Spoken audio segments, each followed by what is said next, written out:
Back when I was in the military, there was a bit of a saying. If you don't want to get stuck doing work, just walk around carrying a clipboard. No one asks the guy who's carrying a clipboard to do anything. And you know what? It was true.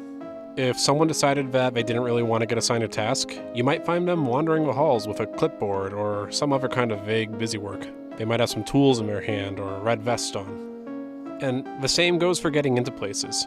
If you've got two hands full of packages, or even better, let's say something like pizza, do you know how many people are just going to hold the doors open for you? See how far you can get before anyone ever really questions what you're doing. Some people might call these low-level cons, a bit of misbehavior, or something in between. But think about how much damage could really be done by someone if they did this with a little bit of malicious intent. This episode, we're going to talk some fun and not so fun examples of that type of behavior. I'm John Cortis, and today I'm inviting you to join me while I explain what the shell social engineering is and why it can be so dangerous. Hey, real quick before we start, do you want some free merch? Well, I'm doing a bit of a giveaway if you do. There's two prize pools. The first winner gets a shirt of their choice, one of each sticker, and a $25 Amazon gift card. The second gets a shirt, one sticker, and a show patch. The instructions are up on my Instagram and in the Discord channel for the group. All you need to do is tag the show in a post with your favorite episode, leave a review if your platform supports it, and head over to the show Discord channel and let us know in the giveaways chat. It's really easy. Anyways, that's it for self-promotion. Let's get back to the topic. What is social engineering? Okay, so technically speaking, social engineering is treated as the use of deception to manipulate individuals into divulging confidential or personal information that may be used for fraudulent purposes. It does go a bit beyond that, though, because sometimes it might also be to get access to something physically as well. It's not always about taking information. The kicker to all that is that if a social engineer scam goes right, the target won't even know that they were had. There's a few big players in information security when it comes to types of social engineering, so let's take a quick second to break those down. We've got the one you all know and love, phishing. Likely the most common attack out there. Definitely the most annoying. Phishing is just emails aimed at getting you to open them, maybe click a link or download a file and obtain information or deliver a payload. Some phishing emails will be aimed at getting credentials, asking you to change your password and presenting you a fake page where you need to enter your current password first. Remember last episode when we talked about the Podesta hack? Basically that. Other phishing emails might be aimed at getting your banking information in the service of a foreign prince, promising you much of his own wealth in exchange for just a little bit of help. A tale as old as the internet. Hell, there's even vishing with a V, which takes that up a notch and has the attackers calling you, maybe pretending to be IT support to get you to let them remote into your machine. It's all aimed about engineering you, the user, with those basic primal emotions. Maybe it's fear. You've gotten an email that says you're about to get into legal trouble without thinking you click it out of anxiety. It could be empathy. This past year, phishing emails targeting people to donate to Ukraine have been widespread. It could even be lust, promising single people in your area. As next week's guest will tell you, it's all about engaging that particular part of the brain and not getting you to think too deeply into it. They don't want you questioning things. Vishing does have a little bit of crossover into another area as well. It's called pretexting. Basically, you're creating a scenario to try and make the person trust you just a little bit more. That's something that you see a bit more in those phishing attacks, and as I mentioned, maybe they're trying to scam you into thinking there's a problem with your machine, or maybe they're pretending to be the IRS. Something like this happened to a family member of mine once upon a time. They called me because they were called by someone allegedly from Microsoft to say that there was a problem with their laptop. Luckily, she hung up on them and called me, because we chatted and I told her that no one from Microsoft would ever call her to tell her that she's got a virus. That's just not a thing. It's a pretext to get someone who doesn't know a lot about computers to give in to their wants and their demands. It's a pretext to get you to help them. I'll go over two more real quick and then we'll get into some fun stories. The first is tailgating. Simply put, it's when someone might piggyback off you going into an area to sneak in. It might literally just be them sneaking in behind you, being very quiet. It could also incorporate pretexting with maybe some of those boxes in their arms to get you to hold the door. All these different kinds of social engineering work in tandem to create successful attacks. The very last one that I'll talk to you a little bit about is quid pro quo. That's the exchange of something for the information. A lot of times you might see it as something like a bribe for information, but it could also be a bit nefarious too. Maybe it delves a little bit more into blackmail, and in exchange for information, an attacker won't do something detrimental to you. This is why background checks for security clearances are as strict and regulated as they are. They want to make sure that you are not susceptible to these kind of attacks. Essentially, if you can picture a con man doing it, or maybe even a spy doing it, it's a bit of social engineering. So let's talk about some stories. How many of you have heard of Barbara Corcoran?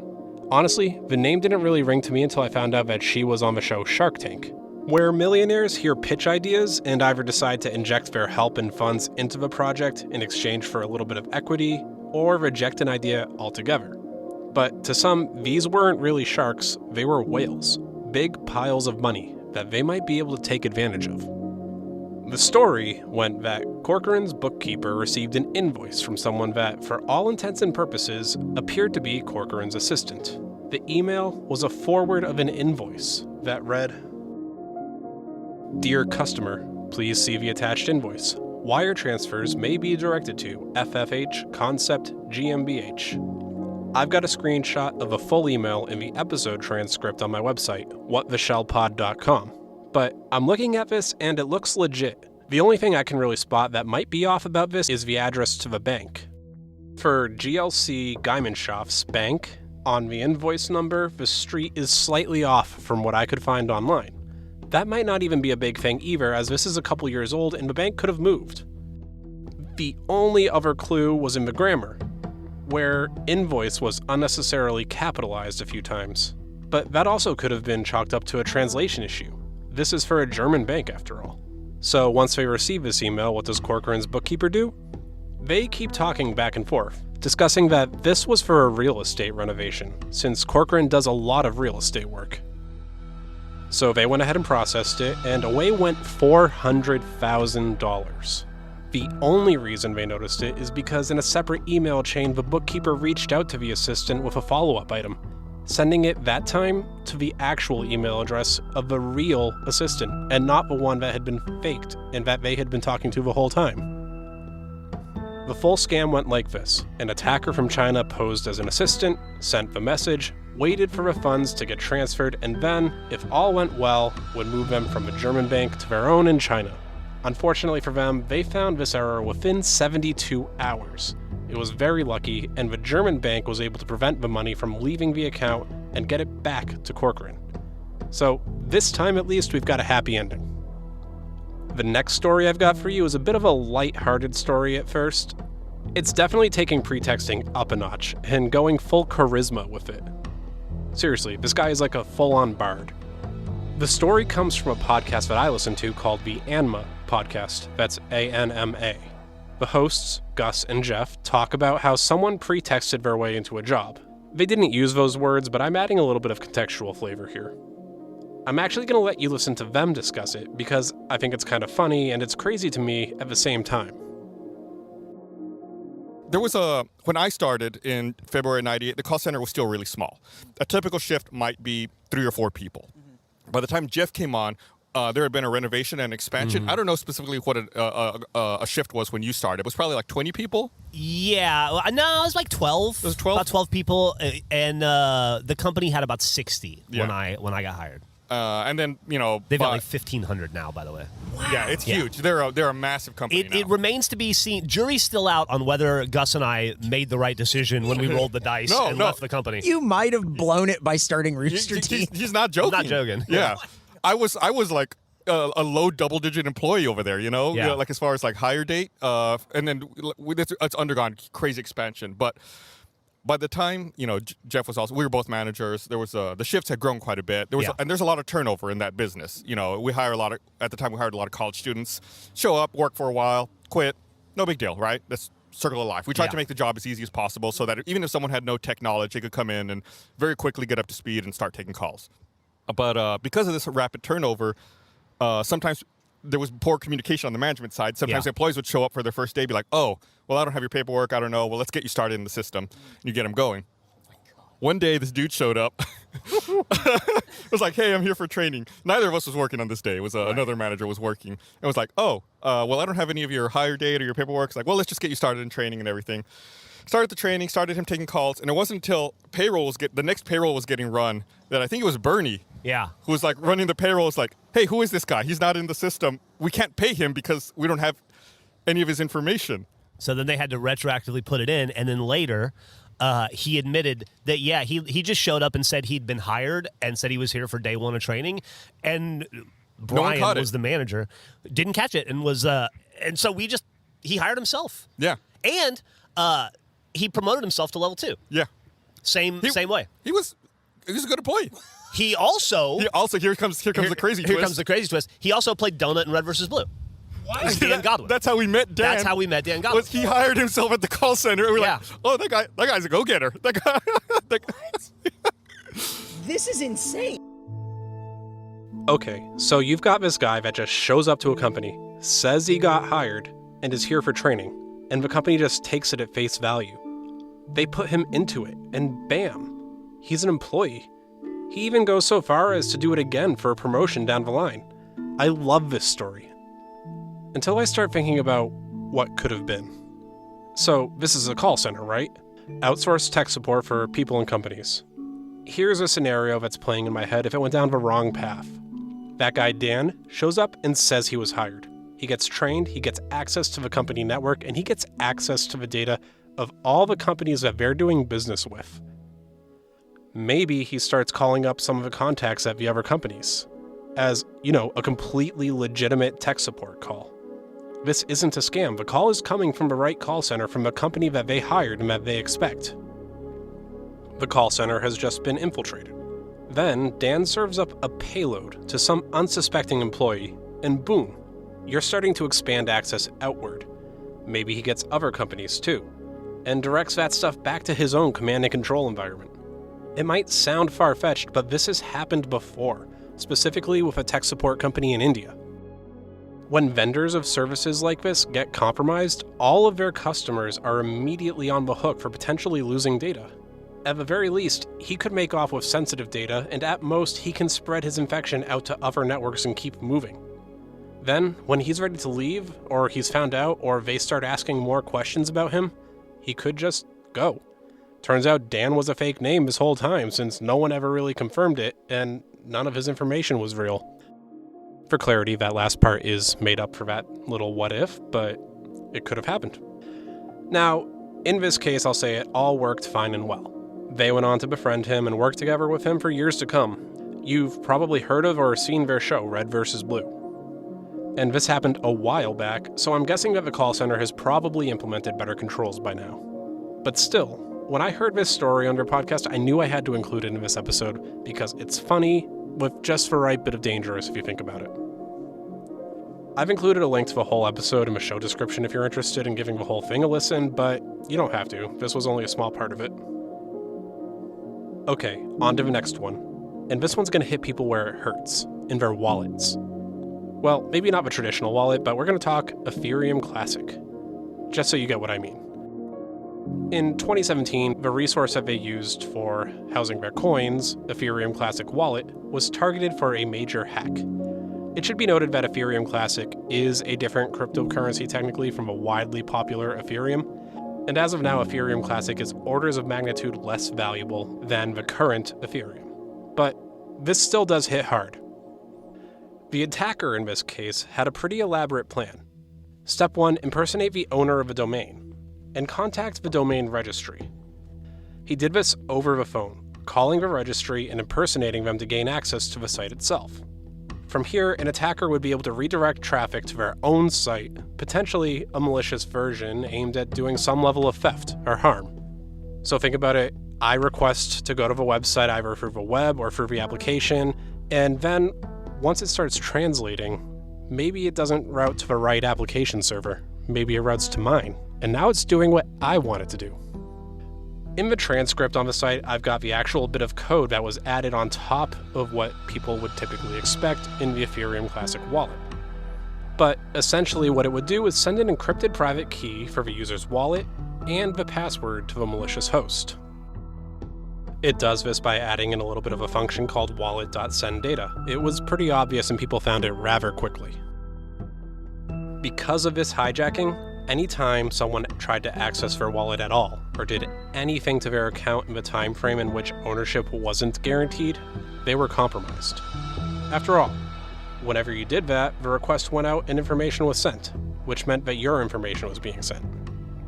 It prompted the actual owners to even post on Reddit in a thread about the situation. I found the quote and they said, "We need a clarification here. When we say do not use, we mean do not access your wallet at all.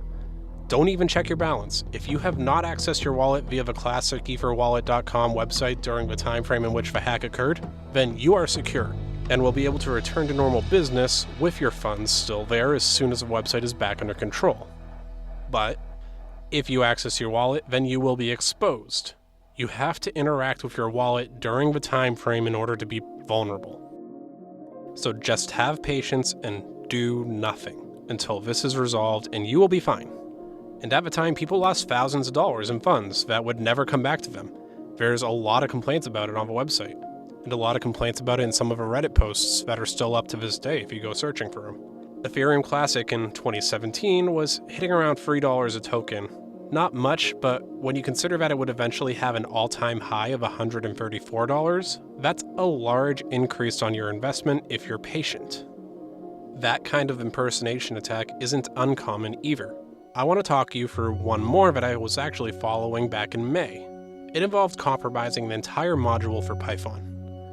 A small bit of pretext here, Python, as we know, is a coding language, but sometimes you want to do something a little bit specific, and making the functionality to do it on your own is a bit intense. That's why there are modules and libraries that people create to do this for you. You can plug and play whatever modules you need to use to have access to the functions in their code. For example, do I want to reach out to my own AWS instance? I might import a Bodo free module, where if I choose some of the functions, I can connect to the different parts of my service. I could import something called pprint, which stands for pretty print.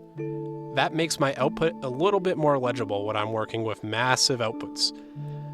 Most of the time, if you can think of it, it's there. But I digress. One of these modules is called CTX. It's rather popular among developers, and what one person noticed was that it hadn't been updated in quite a while. On a hunch, a hacker that goes by the name Sockpuppets or Socket Puppets, depending on where he's posting, checked the email of the owner of that module. The owner at that point had an email address of figleaf@figleaf.com. The catch is that figleaf.com was no longer valid, so the hacker took that information and actually bought the domain, and then set up a new email that was the same as that other one. So he set up figleaf@figleaf.com, but this time he owned it. Then he went to that site where the code repository for CTX was held. He clicked Forgot Password, and then he'd got sent the password reset, and boom, access. From there, he changed the module up just a little bit so that when it was used, it would grab AWS passwords and keys and send it to his own site. He masqueraded this as an attempt to update the module, and it would appear legitimate because he was actually updating the base module itself, not creating a knockoff like we often see. And I debated on including this one because it's more passive social engineering, but he did essentially create a pretext where he was the owner of this module and tricked users into updating to his malicious version. And this story has a weird ending. The malicious version was removed pretty quickly, and in fact, Sockpuppets went to his own blog on medium.com as well as Reddit to own up to this. He claimed that this was all in the name of security research. But as some screenshots I'll post show, he stole and sent passwords. So that was still a crime. And before he admitted to it, he went to popular sites posting that there's a new update for CTX and people should go and download it. He can say that there was no malicious activity all he wants, but at the end of the day, this was black hat hacking and not research in my opinion. He just got caught and tried to walk it back, I think. I've got one last one for you today, and it's the biggest in scope. And we're going to walk through it from start to finish as the attacker did. So let's flash back to 2013 when a Lithuanian citizen by the name of Evaldas Ramasauskas decided that he was going to attempt one of the largest cases of business email compromise to date. See, He saw the billions of dollars companies like Facebook and Google were making, and he and a couple of co-conspirators decided that they wanted to try and sneak a little bit out for themselves. The first thing they did, figure out what vendors have a lot of dealings with major companies that rake in those big bucks. What they landed on was Quanta, a Taiwanese company that deals in computer technology for firms. So he goes to Latvia, where he can register Quanta as a legitimate business entity and creates a nearly identical business. In doing so, he also opened and operated corporate accounts out of Latvia, Cyprus, Slovakia, Lithuania, Hungary, and Hong Kong. Once that foundation of a con was complete and the bones of a fake company were settled, the phishing started. This was widespread, and I'm singling out Facebook and Google here, but the emails went to many, many different companies. And it worked well because in some of the companies Quanta had dealings with, this was met with normal due process. The group would create fake email threads to add levels of validity to their claims and end up sending fake invoices, false contracts, and anything that could be used to get money their way. Some of these included fake documents with forgeries of employees and even executive signatures. They really went above and beyond the normal level of phishing for this and provided a whole backstory. And since everything here was technically coming from Quanta, just not the Quanta they thought, it all looked entirely legitimate and would be forwarded up the chain in Google or Facebook. All in all, do you want to guess how much money Rimauskaitė and crew made out with? Over $100 million. That's how much was sent their way over all these different fake invoices and documents and contracts. According to the Justice Department write-up on this case, those funds were nearly instantly laundered and moved to different accounts. Eventually, though, this would be traced back to him because in 2017, Rimauskaitė was arrested by Lithuanian authorities and ended up being extradited to New York in August of that year. He would plead guilty to 1 count of wire fraud, and that carries a maximum sentence of 30 years. Now, I have to imagine that he had some good, juicy information because what did he end up having to do? 5 years and a forfeiture of $49.7 million, a little under half of that money that was stolen.